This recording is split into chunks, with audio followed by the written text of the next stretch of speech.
नमस्ते बच्चों, my self Jaiswal sir. हम पढ़ रहे हैं class 9 science chapter why do we fall ill. Last class में हमने वेरियस टाइप्स ऑफ डिसीज़ देखे थे कि डिसीज़ दो तरीके के होते हैं, एक कंजीनियल जो कि जन्मजात होते हैं और दूसरा ये देखा था कि जो डिसीज़ होते हैं वो एक्वायर्ड होते हैं, जो हम अपनी लाइफ टाइम में एक्वायर करते हैं। अब अगर एक्वायर्ड डिसीज़ है तो वो इन्फेक्शियस भी हो सकता है और नॉन इन्फेक्शियस भी हो सकता है। जो संक्रामक रोग हैं जो एक पर्सन से दूसरे पर्सन में फैल सकते हैं, आइदर डायरेक्टली और indirectly, are called as infectious disease. Then infectious disease was further divided into contagious disease and non-contagious disease. Contagious disease में हमने देखा था कि वो सेक्सुअली ट्रांसमिट भी हो सकते हैं या फिर एयरबॉर्न भी हो सकते हैं या फॉर्माइट बॉर्न हो सकते हैं, इस तरीके से हो सकते हैं। नॉन इन्फेक्शियस डिसीज़ में ये किसी न किसी वेक्टर के द्वारा फैलते हैं, जैसे कि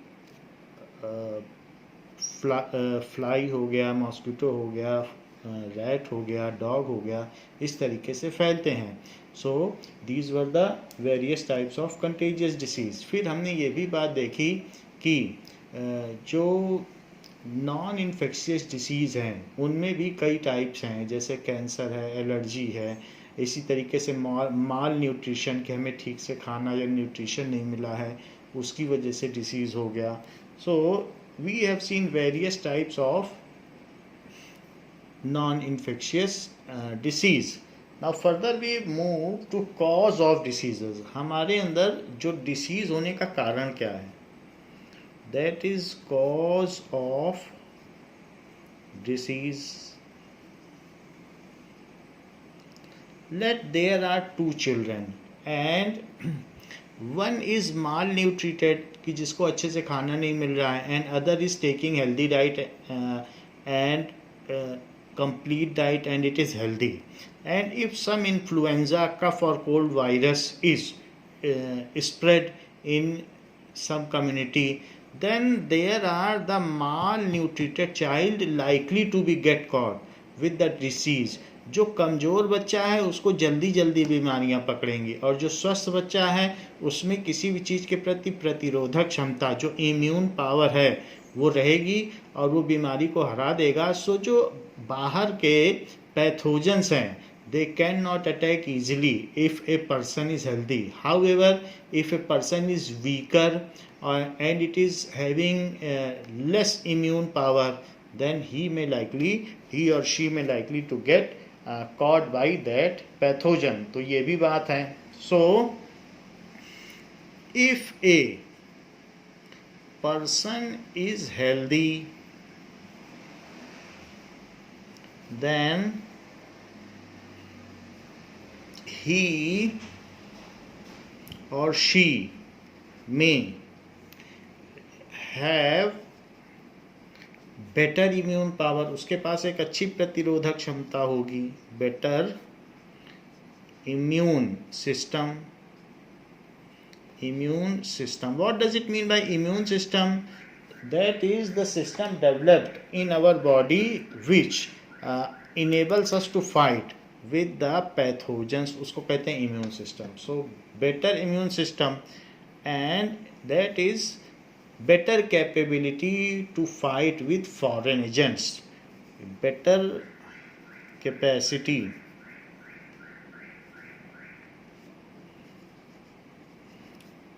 to fight with pathogens, उसी को immune system कहते हैं. With pathogens, इसी को कहते हैं प्रतिरोधक क्षमता.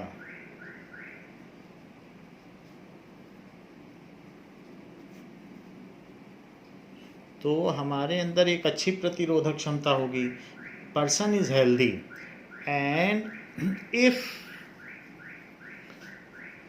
a person is weak and malnutrited, if a person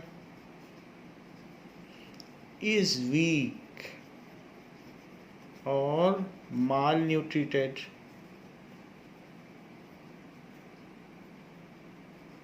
then due to weak immune system, उसमें इम्यून सिस्टम वीक होगा, weak immune system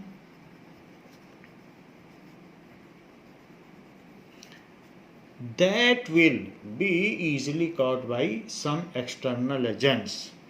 That person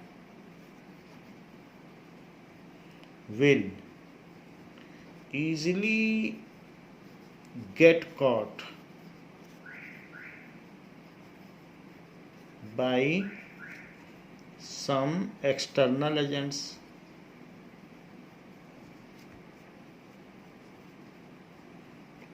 तो वो जल्दी बीमार पड़ जाएगा एंड फॉल सिक। तो ये रीज़न होता है। सो इस तरीके से अगर हमारी हेल्थ अच्छी है तो हम किसी भी चीज़ में अच्छी तरीके से फाइट कर सकते हैं। Now we will see some in text questions, page 180।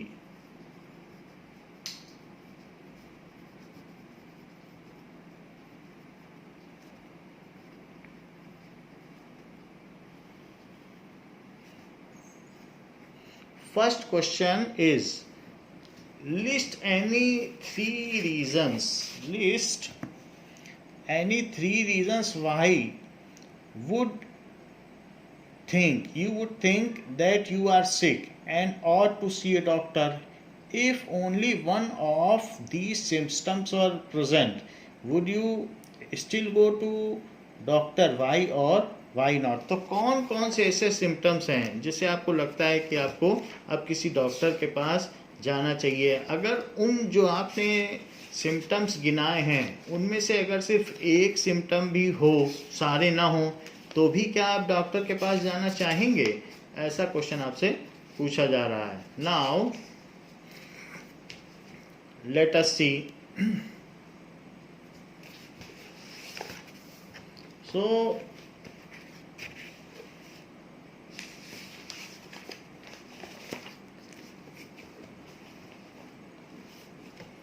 the following three symptoms indicate that our disease and urges us to go to doctor. तो इसका आंसर क्या है? फॉलोइंग, अगर ये सिम्टम आएंगे तो मुझे लगता है कि मुझे डॉक्टर के पास जाना चाहिए। फॉलोइंग थ्री सिम्टम अगर या indicate that we should visit a doctor, that we should visit a doctor। जैसे having headache, shivering and body temperature। so having headache, अगर सर में दर्द है तो हमें जाना चाहिए। शिवरिंग, कपकपी हो रही है। एंड बॉडी टेम्परेचर हाई है तो जाना चाहिए। बॉडी टेम्परेचर अब नॉर्मल है, बॉडी का टेम्परेचर 37 डिग्री सेल्सियस होना चाहिए या 98.6 डिग्री फ़ारेनहाइट। लेकिन यदि ऐसा नहीं है तो जाना चाहिए, हायर है तो जाना चाहिए। सेकंड, हैविंग डायरिया यानी लूज मोशन, तो भी जाना चाहिए। हैविंग वाटर बॉर्न डिसीज होगी तो डायरिया होगा, गंदा पानी पी लिया। So having diarrhoea, that is loose motions. और तीसरी चीज़ है हैविंग ए वूंड विथ पस, कहीं पर फोड़ा हो गया है या कहीं घाव हो गया है। हैविंग वूंड विथ पस तो जाना चाहिए। ये सारी हैं। If only one of the above three symptoms are present we still would have to consult doctor. एक भी हो गया तो भी जाना चाहिए। If only one of these symptoms occur, then still we should visit doctor. Then still, क्योंकि it indicates that I am not well, then still we should visit doctor.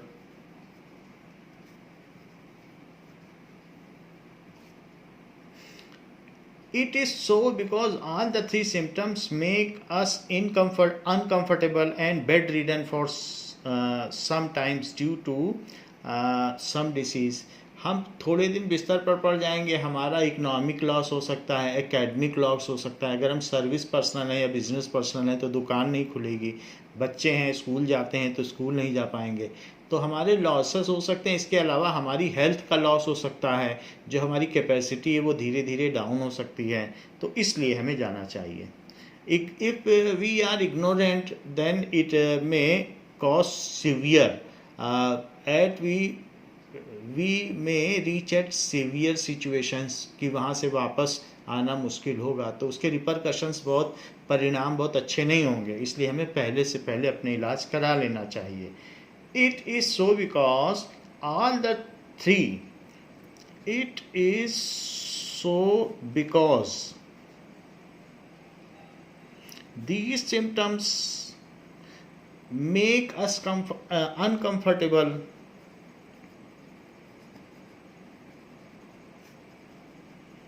Make us uncomfortable.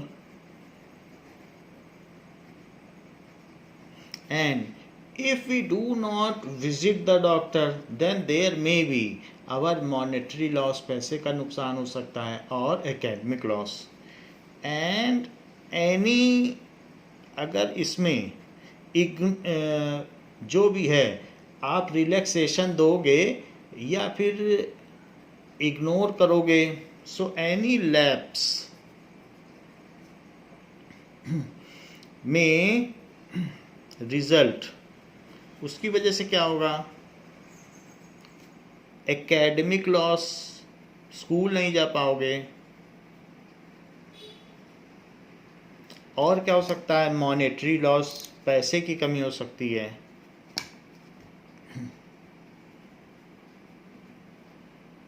So monetary loss हो सकता है। सो या क्या हो सकता है, और हेल्थ लॉस तो सबसे बड़ा है, सो हेल्थ लॉस हो सकता है, तो इसलिए हमें विजिट करना चाहिए। As we may be bedridden for some times, as we may be, हम बिस्तर पर पड़े रह जाएंगे, bedridden for some time. If we ignore, then an acute disease may be converted into chronic disease. अगर हम सही समय पे इलाज ना कराएं तो बीमारी लंबी बीमारी में भी बदल सकती है। सेकंड क्वेश्चन पूछा गया है कि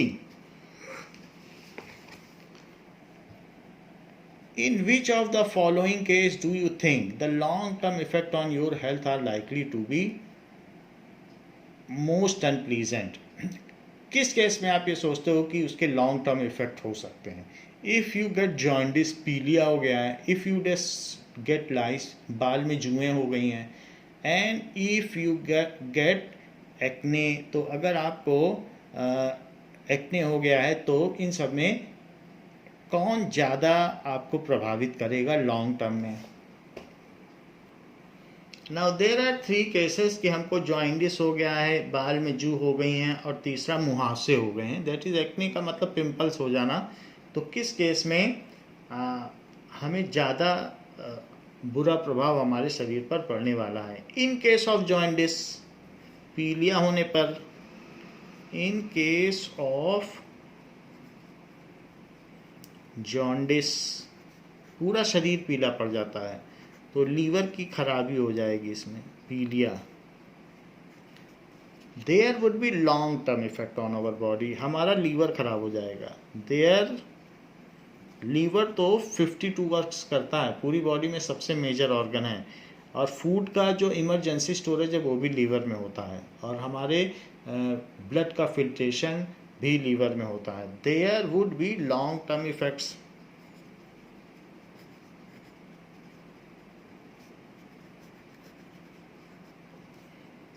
on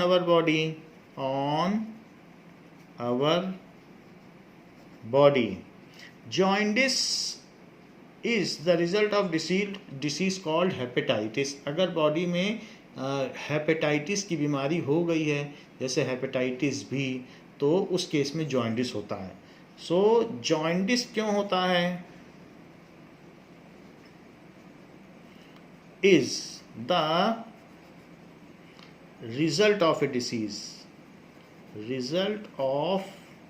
disease called hepatitis, जो हेपेटाइटिस की वजह से होता है.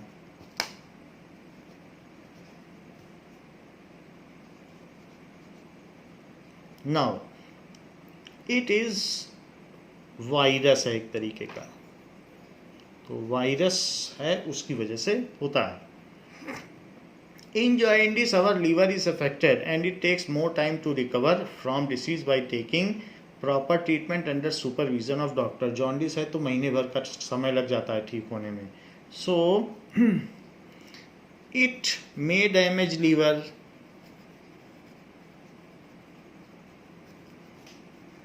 तो इसकी वजह से हमारा लीवर खराब हो सकता है, जो कि prime organ of our body है. तो एक ये है. Now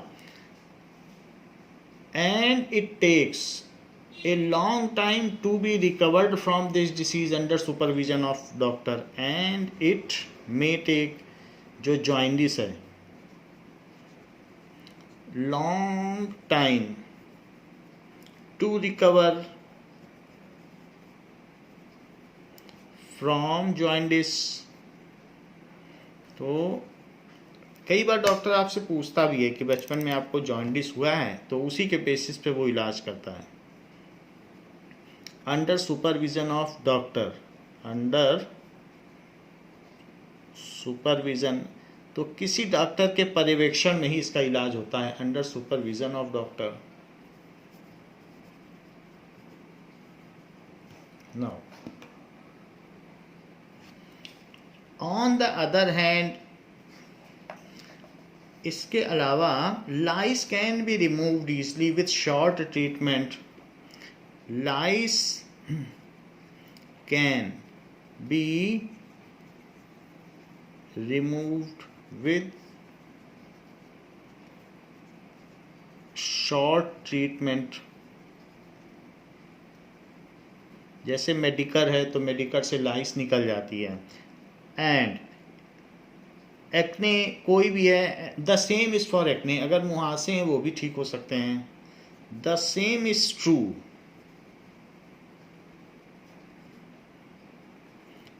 for acne, that is pimples. तो इसलिए, and they do not produce any harm, या they do not cause any harm to any organ of our body. Moreover, they do not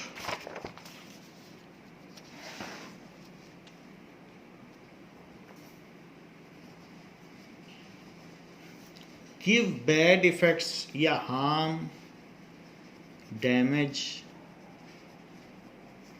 any organ of our body, of our body. हमारी body के किसी organ को long term perspective में वो damage नहीं करते. तो इस तरीके से जॉन्डिस एक खतरनाक बीमारी है. Next is disease causing agents. कौन कौन से एजेंट्स हैं जो हमारी बॉडी में डिसीज फैलाते हैं? डिसीज कॉजिंग एजेंट्स, इसके बारे में हमने पहले भी पढ़ लिया है. माइक्रो ऑर्गेनिज्म या मैक्रो ऑर्गेनिज्म, जिनको कि हम पैथोजेंस कहते हैं, तो वही डिसीज कॉजिंग एजेंट्स हैं. Now organism that can cause disease are organism that can cause disease are in a wide range of categories. जैसे कि वायरसेस हो सकते हैं, बैक्टीरिया, तो यूकैरियोटिक दैट इज बैक्टीरिया एक प्रोकैरियोटिक सेल है। इसके अलावा फंगी हो सकते हैं, फंगी, इनके बारे में हम डिटेल में पढ़ेंगे। प्रोटोजोअन्स, अमीबा, प्रोटोजोअन्स हो सकते हैं, तो ये सारे, एंड वॉर्म्स, इसके अलावा वॉर्म भी हो सकते हैं।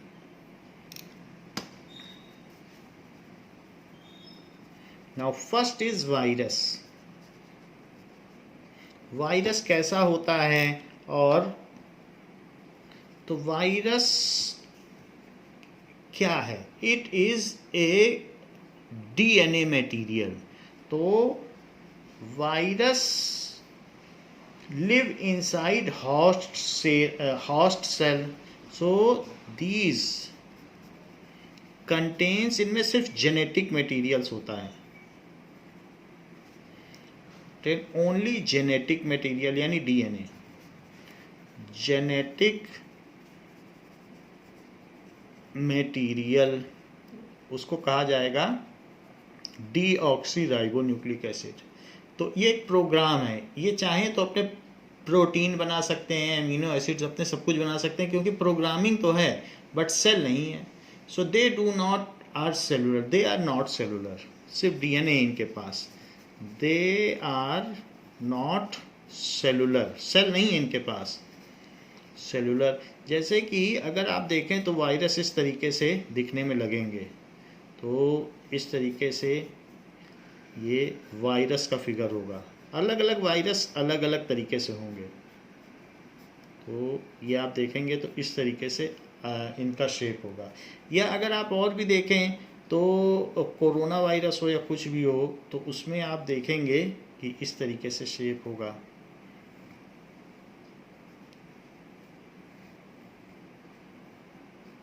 ये तो ऐसे शेप होगा, तो कोरोना वायरस। और भी कई तरीके का शेप हो सकता है। तो इस तरीके से इनमें डीएनए ही होता है। They are not cellular, they are not considered as living organism, these are not, जब सेल ही नहीं है, नॉट कंसीडर्ड एज लिविंग, इनको लिविंग भी नहीं माना जाता। They enter inside host cell, ये गेस्ट की तरह हमारे अंदर इंटर करते हैं। जैसे हम लोग होस्ट हैं, हम इनकी मेजबानी करते हैं कि हमारे अंदर तुम अतिथि की तरह आ जाओ। दे एंटर इनसाइड, हमारे अंदर अगर ये चले गए, inside us, as they enter inside us, us भी बोल सकते हो, या इनसाइड अस का मतलब है हम लोग इनके लिए होस्ट हैं, हम इनकी मेजबानी करते हैं, इनका आव भगत करते हैं। एज होस्ट सेल, हम लोग इनके लिए होस्ट सेल हैं। तो और ये खुद गेस्ट हैं। Us and make their own DNA, मतलब अपने प्रोटीन बनाने लगते हैं। मेक देयर ओन प्रोटीन्स और एंड अदर बायोमॉलिक्यूल, जो भी दूसरे मॉलिक्यूल्स हैं, फैट, लिपिड, सब अपना बनाने लगते हैं। तो बायो मॉलिक्यूल, तो इस तरीके से वो अपने ही मॉलिक्यूल, जैसे आपके घर में कोई आ जाए और आपके किचन में अपनी मर्जी का खाना बनाने लगे, ये बिल्कुल उसी तरीके से है। और आपके घर में अपना ही पूरा राज चलाने लगे, तो ये ऐसा ही ये करते हैं। एंड इससे क्या कर सकते हैं? एंड स्प्रेड डिसीज, जब उनके मॉलिक्यूल हैं वो सब तो पैथोजेंस हैं। And spread disease, but our other body cell sooner or later recognize them and kill them. But our body cells, तो हमारे भी तो पास डीएनए है, तो कुछ सेल में ही अटैक कर पाएंगे लेकिन बॉडी जल्दी रिकॉग्नाइज कर देगी.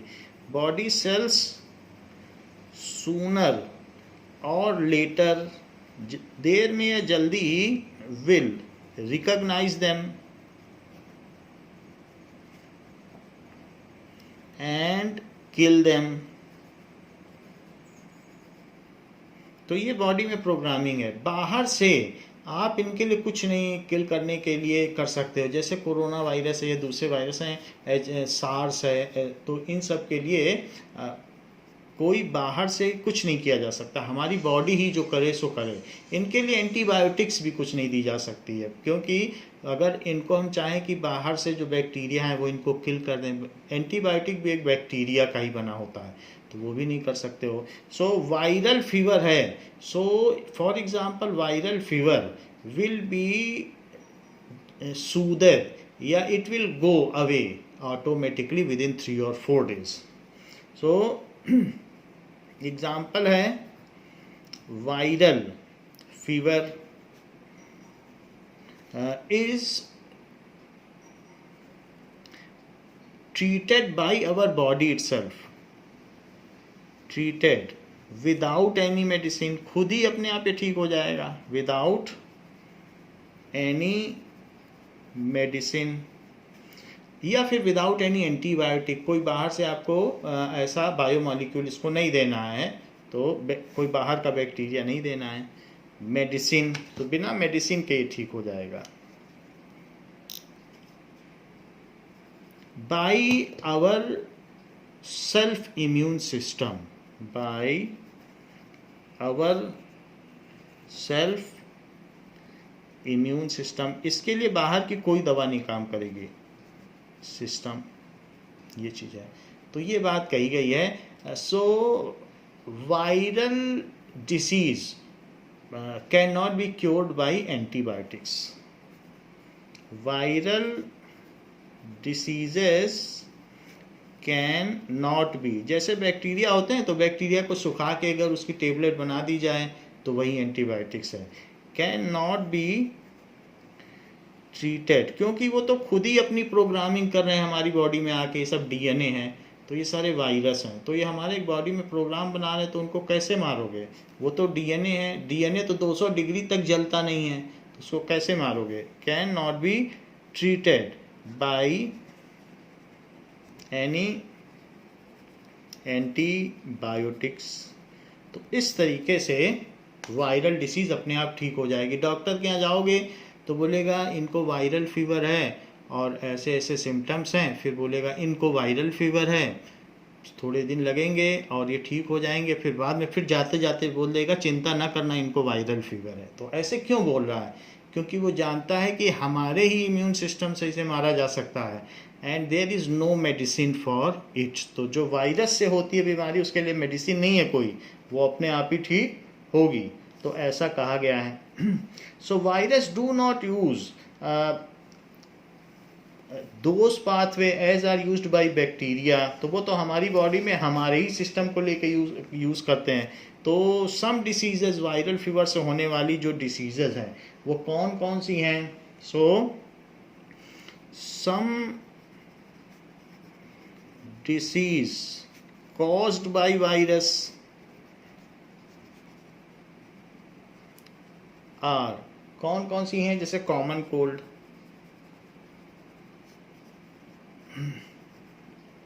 इसके अलावा इन्फ्लुएंजा, इसमें भी नाक बहती है, influenza, nose flowing, dengue fever तो वायरस इंजेक्ट करता है, मच्छर से होता है, लेकिन मच्छर जो वायरस ला के हमारे अंदर डाल देता है ये उससे होता है.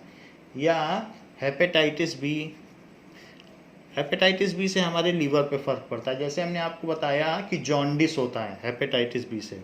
हेपेटाइटिस, अगर आपको हेपेटाइटिस बी हो गया तो समझ लीजिए जॉन्डिस की तरह ही लीवर खराब हो जाएगा. एड्स भी वायरल है, तो that is acquired immunodeficiency syndrome. इसका मतलब क्या है? एक्वायर्ड इम्यूनो डेफिशिएंसी सिंड्रोम,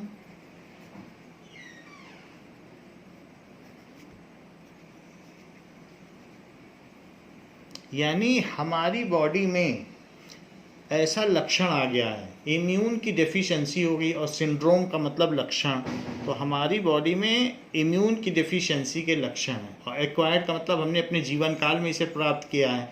तो ऐसे में अगर जिसको एड्स है तो उसको जुखाम भी हो गया तो मरेगा ही, अगर उसको फीवर भी हो गया तो मरेगा, क्योंकि उसकी बॉडी में इम्यून की डेफिशिएंसी ही नहीं है। और हम जानते हैं कि वायरस को मारने के लिए इम्यून सिस्टम चाहिए, तो उसकी बॉडी में इम्यून सिस्टम पूरा टूट चुका है। तो जिसकी बॉडी का इम्यून सिस्टम ही नहीं बचा तो उसको एक छोटे से छोटा वायरस भी मार देगा, तो उसको सिर्फ बीमारियों से बचा रहना है, लेकिन वो मर ही जाता है। तो जो एड्स का मरीज है वो छोटे से छोटे जुखाम से भी मर जाएगा। तो ये है, तो ये चीज़ है, इसको ह्यूमन इम्यूनो डेफिशिएंसी वायरस से ही फैलता है। It spreads by HIV, human immunodeficiency virus. Positive का मतलब हाँ वो वायरस है, और निगेटिव का मतलब वो वायरस नहीं है। HIV पॉजिटिव का मतलब वो वायरस पाया गया। Human immunodeficiency virus, so human immuno, वही वर्ड लिए गए हैं, इम्यूनो डेफिशिएंसी वायरस, नाम भी वही है।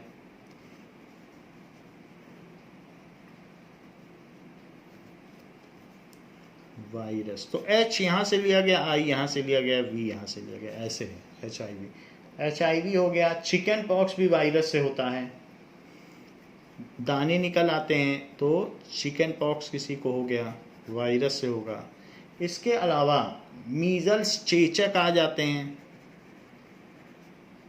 सो मीजल्स में भी यही चीज़ है। मीजल्स, मम्प्स, उसमें भी दाने निकल आते हैं। So these are the various disease which is spread by virus.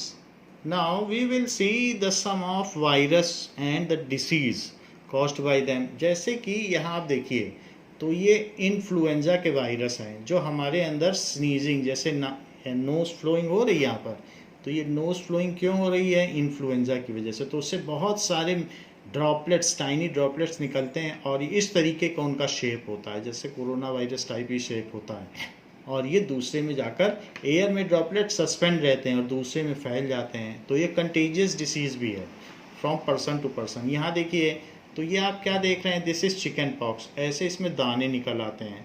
तो चिकन पॉक्स में पूरी बॉडी में दाने निकल आते हैं, तो 1.5 महीने या 2 महीने का आइसोलेशन पीरियड है, उसमें अपने आप ही ये धीरे धीरे क्योर हो जाते हैं। कुछ चीज़ों का ध्यान रखना पड़ता है। सो ये चिकन पॉक्स भी वायरल है।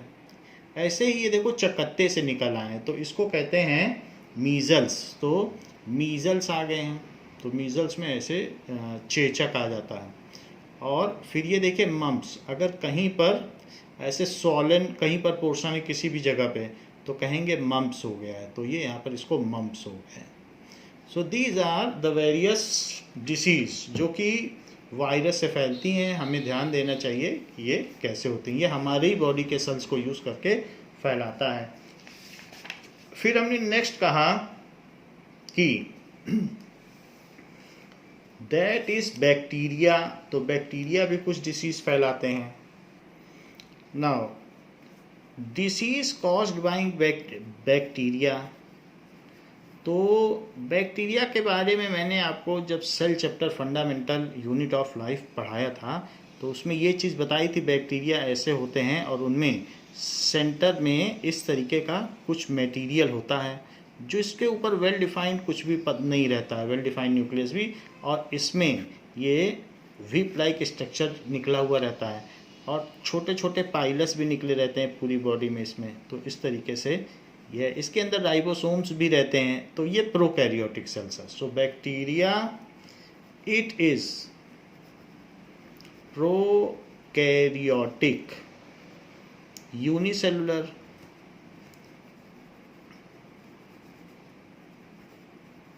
बैक्टीरिया तो ये क्या है, लिविंग है लेकिन बहुत प्रिमिटिव ऑर्गेनिज्म है। तो बैक्टीरिया इस तरीके से होते हैं, they may cause various kinds of disease, हमारे फूड के थ्रू हमारे बॉडी में चले जा सकते हैं. So the disease caused by them are, the disease ये माइक्रो ऑर्गेनिज्म हैं, कॉज्ड बाय देम आर, तो कौन कौन सी हो सकती हैं जो कि बैक्टीरिया से फैलती हैं. So these disease are like typhoid, तपेदिक का फीवर कई दिनों तक चढ़ता उतरता रहता है, तो टाइफाइड फीवर. सो टाइफाइड फीवर एक एक महीने तक भी रहता है और हमारे बहुत सारे ऑर्गन्स खराब हो सकते हैं. कॉलरा, खाना खाया बट वो नौसिया है, वोमिटिंग हो रही है, बाहर आप निकल गए, बाहर पोल्यूशन था, तो उससे कॉलरा हो जाता है. इसके अलावा ट्यूबरक्लोसिस, दमे की बीमारी, सांस ठीक से नहीं आती है और इन्फेक्शंस हो जाता है लंग्स में, तो दैट इज ट्यूबरक्लोसिस. टीबी, इसको कहेंगे दमा, सांस फूलने लगती है. So it is anthrax. So anthrax के भी आपको हम बता देंगे. एक्ने, तो कहीं पर आपके पिंपल्स है, हमारे पिंपल्स है, तो दैट इज एक्ने, ये हो सकता है. टिटनस, जैसे कोई ऐसी चीज़ जिसमें रस्ट लगी हो, जंग लगा हो, वो हमारी बॉडी में चली जाए तो उससे हमारी बॉडी में एक इन्फेक्शन हो जाता है, उसको कहेंगे टिटनस. रस्ट लगी हुई कील से नेल अगर हमें चुभ जाए तो टिटनस हो जाएगा. सो टिटनस. ऐसे ही फूड पॉइजनिंग भी हो सकती है. ये सारी चीज़ें इसमें बताई गई. फूड पॉइजनिंग वो भी कॉलरा में ही आएगा, पॉइजनिंग. एंड इसके अलावा भी और भी चीज़ें हो सकती हैं. ये है ना, कुछ और भी चीज़ें आप इसमें ऐड कर सकते हो, जैसे कि हमने मम्प्स बताया, ऐसे ही सार्स भी आप नोट कर लो. सार्स का मतलब है सीवियर एक्यूट रेस्पिरेटरी सिंड्रोम. तो सीवियर एक्यूट, कभी कभी एमसीक्यू आ जाता है कि कौन कौन सी वायरल जनरेटेड है, कौन सी बैक्टीरियल जनरेटेड है. तो सीवियर एक्यूट, बस आपको सांस नहीं आएगी और आप मर जाओगे, ऐसा है सार्स. चलते चलते एयरपोर्ट में लोग मर जाते थे, कुछ साल पहले सार्स आया था. तो रेस्पिरेटरी, सांस तुरंत आना बंद हो जाएगी और मौत हो जाती है, तो सिंड्रोम. तो severe acute respiratory syndrome, SARS भी एक वायरल है. ऐसे ही जैसे आपको मैंने बताया चिकन पॉक्स, तो एक आता है इसमें स्मॉल पॉक्स. स्मॉल पॉक्स भी लिखा जा सकता है, उसी का ही रूप है small pox. Swine flu H1N1 virus. Swine flu pig से भी होता है, बर्ड से भी होता है, तो H1N1 वायरस, H1N1 वायरस. तो ये सारे भी इसी से जनरेटर हैं. एंड जापानीज इंसेफेलाइटिस, ये भी वायरल है. तो आप इतने नाम याद कर लें, इतने में आएगा तो आप लिख लेंगे. जापानीज इंसेफेलाइटिस भी है. तो these are the things. Chickenpox की तरह स्मॉल पॉक्स भी है और स्वाइन फ्लू, तो वो सारे भी वायरस से जनरेटेड है. Now let us see some of the disease. जैसे कि मैंने आपको बताया सार्स, तो इन स्वाइन फ्लू ये कैसे होते हैं और दिखने में कैसे इनके सिम्टम्स हैं. तो ये सार्स का सिम्टम्स है. सार्स के सिम्टम्स में भी ये रेस्पिरेटरी डिसीज़ है, सीवियर एक्यूट रेस्पिरेटरी सिंड्रोम. इसमें अचानक इसका भी सांस आना बंद हो जाएगी और फिर लोग ऐसे मरने लगते हैं, तो सभी लोग मास्क लगाए हुए रहते हैं. तो ये सार्स के बारे में बताया गया कि सार्स ऐसे होगा. इसके अलावा एक और भी बीमारी है जो कि वायरस से फैलती है, तो दैट इज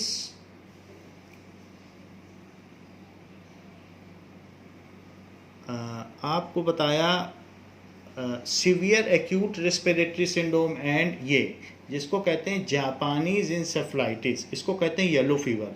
तो ये मच्छर फैलाता है जापानीज इंसेफ्लाइटिस, तो ये चीज़ है, और इससे येलो का फीवर कहा जाएगा। तो और देखिए इस तरीके का मच्छर होगा, वो जापानीज इंसेफ्लाइटिस, ये भी वायरस से फैलता है। So this is given. ये स्वाइन फ्लू है। मान लीजिए अगर हम लोग एक पिग के कांटेक्ट में रहेंगे तो स्वाइन फ्लू फैल सकता है। और इस केस में क्या होता है कि बहुत सारे जो स्वाइन्स हैं या पिग हैं वो एक साथ मारे जाते हैं, और जो ह्यूमन भी इनके कॉन्टेक्ट्स में रहते हैं उनमें भी ये फैल जाता है, और सारे के सारे पिग्स ऐसे अपने आप ही मर जाते हैं। तो स्वाइन फ्लू भी एक समय में फैला था। तो ये चीज़ है। इसके अलावा मैंने आपको बताया कि कुछ बैक्टीरिया से होता है, तो वो कौन कौन सी बीमारी हैं जो बैक्टीरिया से होती है उसके बारे में भी जान लें। Now that is acne.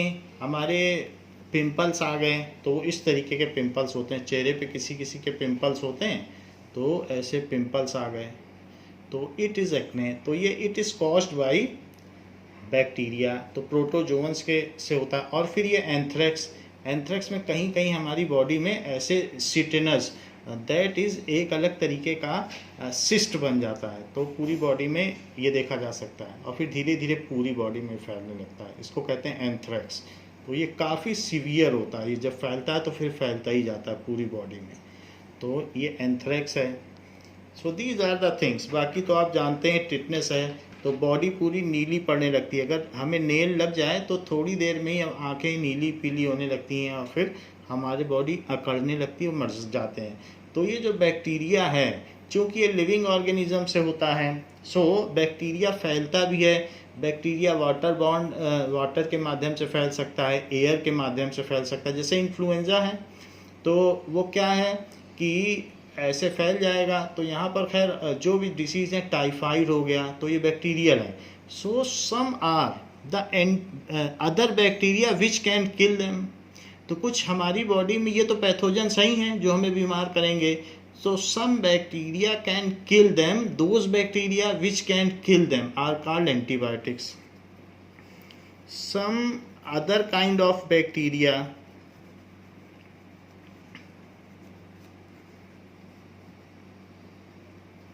which can kill them, kill these bacteria, इनको जो किल कर सकें, these bacteria जो कि पैथोजेंस हैं, are called antibiotics, are called, वो टेबलेट के रूप में आता है, एंटीबायोटिक्स। तो अलग अलग बैक्टीरिया के लिए अलग अलग एंटीबायोटिक्स आते हैं, ऐसे सिंपली कोई भी नहीं लिया जा सकता है।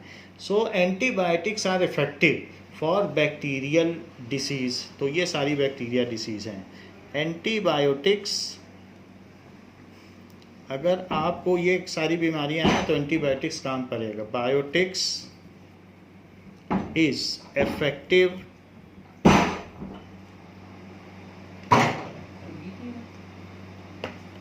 for bacterial disease,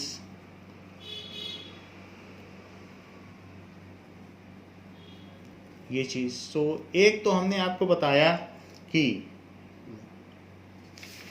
वायरस से होती है, दूसरी बताया बैक्टीरिया से हमारे अंदर हो सकती है। नाउ थर्ड इज, इसके अलावा हमारी बॉडी में और किस किस वजह से बीमारी फैल सकती है। तो बैक्टीरिया के अलावा there are some fungi which causes skin infections. तो फंगस तो आप जानते हो, जैसे मशरूम फंगी है जो किसी मरी हुई चीज़ों पे उगाते हैं, उनको फंगी कहते हैं। वाइट कलर के फंगस होते हैं। तो ये भी फंगी भी हमारे अंदर डिसीज़ फैलाते हैं। तो कभी कभी मशरूम आपने देखा भी होगा कि प्लांट में भी इस तरीके से मशरूम ऐसे उगे रहते हैं, तो ये मशरूम्स हैं। तो ऐसे फंगस होते हैं। तो ऐसे छोटे छोटे भी फंगस होते हैं, वो हमारी बॉडी में स्किन इन्फेक्शन करते हैं। तो कहीं कहीं एचिंग है, कुछ है तो बीटेक्स या कुछ लगा लिया जाता है, तो फंगल इन्फेक्शन भी होता है। तो फंगी, सो ये भी क्या है, दीज आर पैथोजेंस जिनमें कि सेल वॉल प्रेजेंट होती है। तो हम फंगस के बारे में जानते हैं, और इनकी जो सेल वॉल है वो काइटिन की बनी होती है, जो भी एक शुगरी कॉम्प्लेक्स सब्सटेंस होता है, तो सेलुलोज की तो नहीं बनी होती है, इनकी सेल वॉल काइटिन की बनी होती है। So these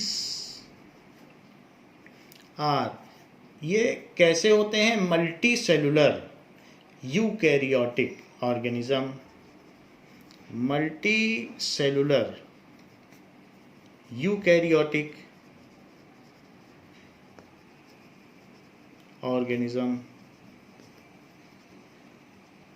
having cell wall made of chitin,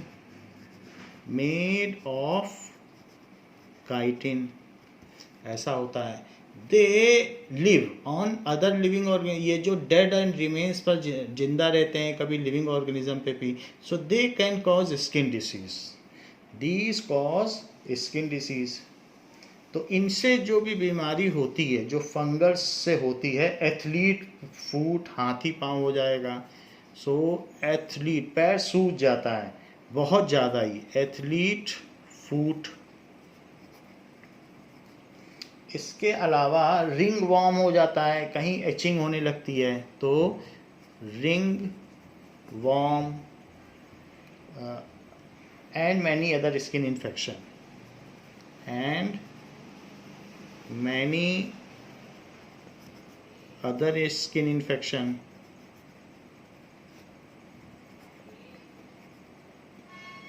तो वो फंगी से होते हैं।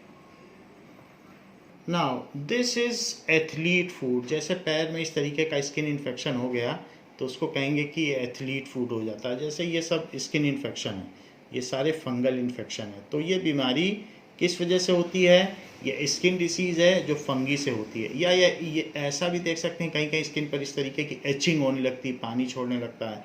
तो ये सारे स्किन में कोई भी बीमारी होगी तो it is again due to fungi. तो ये फंगी की वजह से है। Next is the disease causing protozoans, protozoa भी फैलाते हैं। सो प्रोटोजोआ कौन होते हैं? दीज आर यूनिसेलुलर यूकैरियोटिक, ये यूकैरियोटिक हैं। दीज आर यूनिसेलुलर, मोस्टली ये वाटर बॉर्न डिसीज फैलाते हैं, जैसे अमीबा, पैरामीशियम, गंदे पानी में रहते हैं। Unicellular eukaryotic, well defined cell है कैरियोटिक। जैसे नाम बता दें, अमीबा तो डायरिया हो जाएगा, लूज मोशन। पैरामीशियम पानी में पाया जाता है। यूग्लिना, तो इन सब से फैलता है, लेकिन ये तो इनसे फैलता है।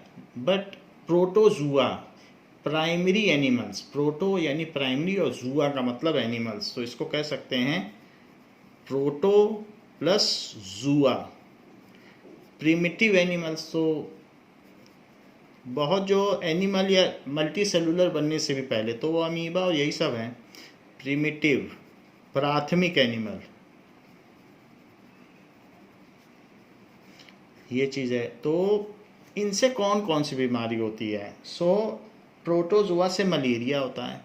एग्जाम्पल्स, दैट इज़ मलेरिया, ये एक तरीके का फीवर है। काला आजार, ये भी फीवर ही होता है, इसमें भी फीवर लगता है। एंड डाइसेंट्री होता है, एमीबायोटिक डाइसेंट्री, तो आप सिंपली डाइसेंट्री लिख सकते हो। तो डाइसेंट्री भी लूज मोशन है, इसी से होता है, वाटर बॉर्न डिसीज है। स्लीपिंग सिकनेस भी इसी से होता है।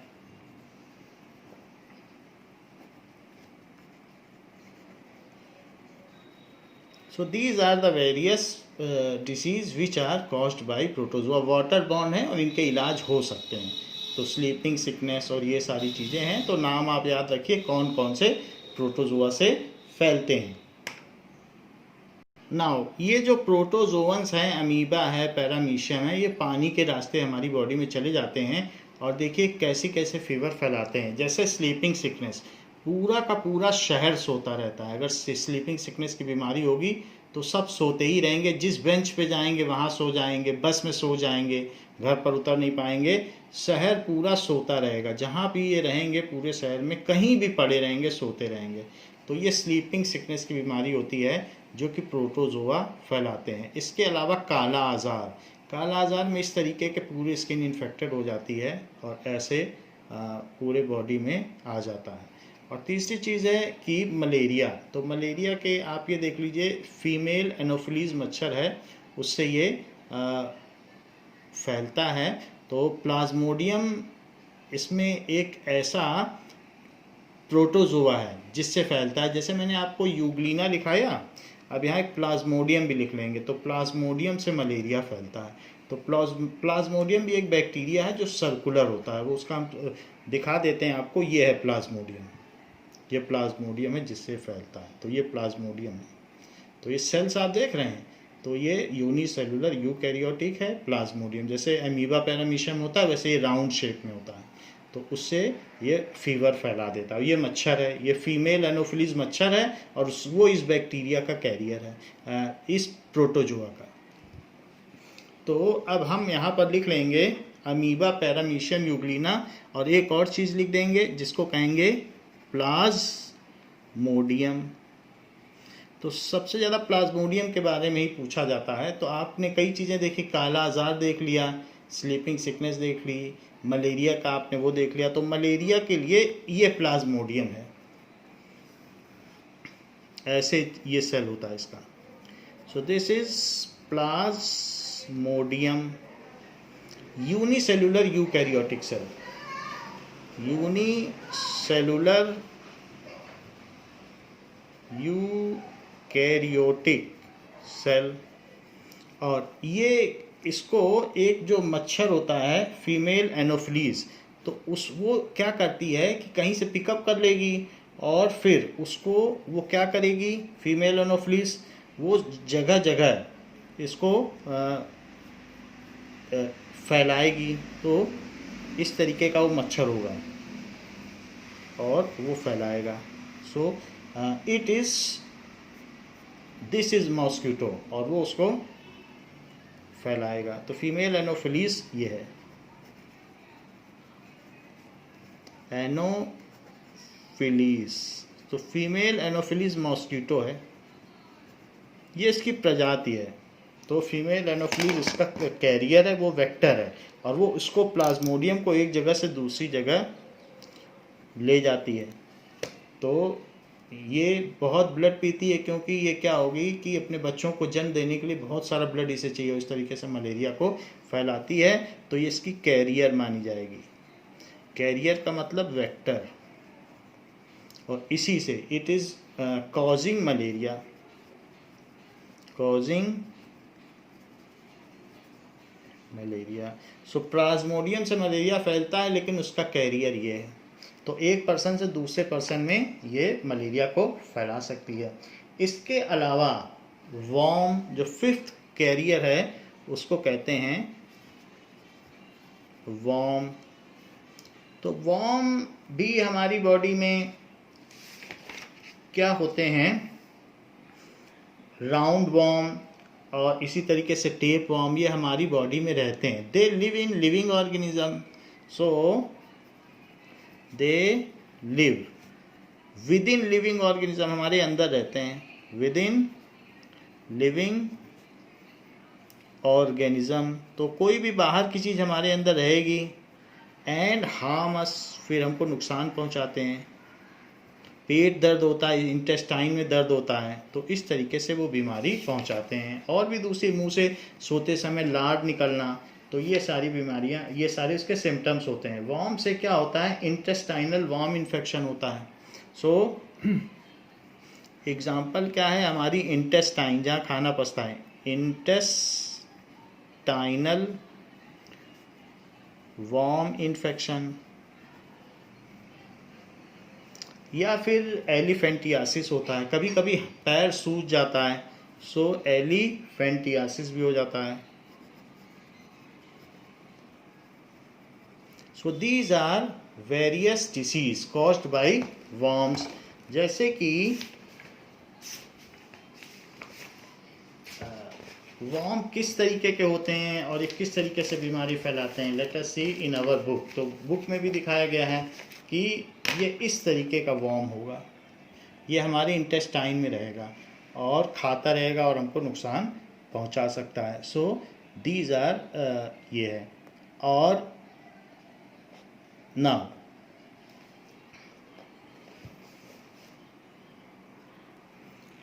जैसे एलिफेंटियासिस ये डिसीज़ है जिसमें एक पैर बहुत सूज गया है, तो अगर कोई भी एक पैर बहुत फूल जाता है उसको हाथी पाँव कहते हैं, तो हिंदी में ऐसा कहते हैं। और पैर फूल जाए तो दैट इज़ एलिफेंटियासिस, यहाँ भी आप देख रहे हैं, तो सेम इज़ एलिफेंटियासिस ना।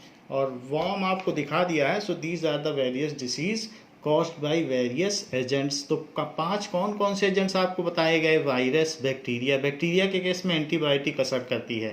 थर्ड है फंगी से फैल सकता है। चौथा protozoa, that is amoeba, Plasmodium, जैसा कि आपको ऊपर बताया, ये इंपॉर्टेंट है। और फिफ्थ है वर्म, तो उससे क्या है, इंटेस्टाइनल इन्फेक्शन हो जाता है। और एलिफेंटियासिस दैट इज़ हाथी पाँव। तो स्वेलिंग ऑफ लेग, तो ये सारे अलग अलग तरीके से जो एजेंट हैं और वो क्या बीमारी फैलाते हैं उनकी हमने आपको लिस्ट दे दी। तो बच्चों इस क्लास के लिए इतना ही, नेक्स्ट क्लास में हम इसके आगे देखेंगे। थैंक यू बच्चों।